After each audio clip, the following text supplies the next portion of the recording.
অনেক দিন আগে এক জঙ্গলে বাস করত এক সারস ও শিয়াল। সারস অনেক সুন্দর, ধবধবে, তার মনও অনেক সুন্দর। কিন্তু শিয়ালটি ছিল অনেক দুষ্টু, তার মন ছিল অনেক জটিল। অনেক দিন একসাথে থাকতে থাকতে তাদের মধ্যে বন্ধুত্ব হয়ে যায়। সময় পেলেই তারা বসে গল্প করত। একদিন সুন্দর আবহাওয়ায় ঠান্ডা বাতাসে বসে তারা দুইজন গল্প করছিল। বন্ধু, তোমাকে আমন্ত্রণ করতেছি দুপুরে খাওয়ার জন্য। তোমাকে কিন্তু আসতেই হবে। তুমি আমার কাছের বন্ধু, তোমার কথা না রেখে কি পারি?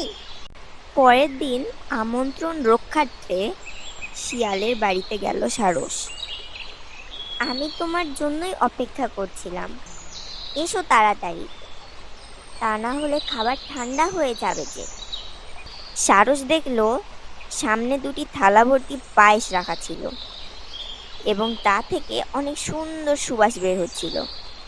সারস অনেক চেষ্টা করার পরও খেতে পারল না, কারণ তার ঠোঁটগুলো ছিল অনেক লম্বা। কিন্তু শিয়াল খুব সহজেই তা খেয়ে ফেলল।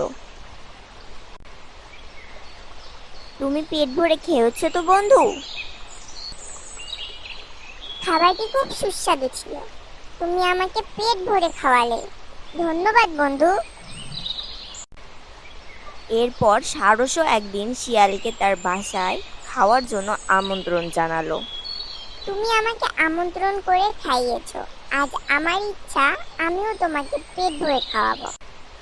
কাল তুমি কিন্তু অবশ্যই আসবে। হ্যাঁ বন্ধু, আমি অবশ্যই আসব। যথারীতি শিয়াল আমন্ত্রণ রক্ষা করতে চলে আসলো সারসের বাসায়। সারস তখন রান্নাবান্না শেষ করে শিয়ালের আসার অপেক্ষায় ছিল। বন্ধু, খেয়ে নাও। শিয়াল দেখলো দুটি কলসিতে স্যুপ রান্না করে রাখা আছে। সারস খুব সহজেই তার লম্বা ঠোঁট দিয়ে স্যুপগুলো খেয়ে নিল, কিন্তু শিয়ালের মুখ কলসির ভিতর পৌঁছালোই না। অনেক চেষ্টা করেও একটুও খেতে পারলো না সে। স্যুপ খেয়ে তুমি খুশি তো বন্ধু?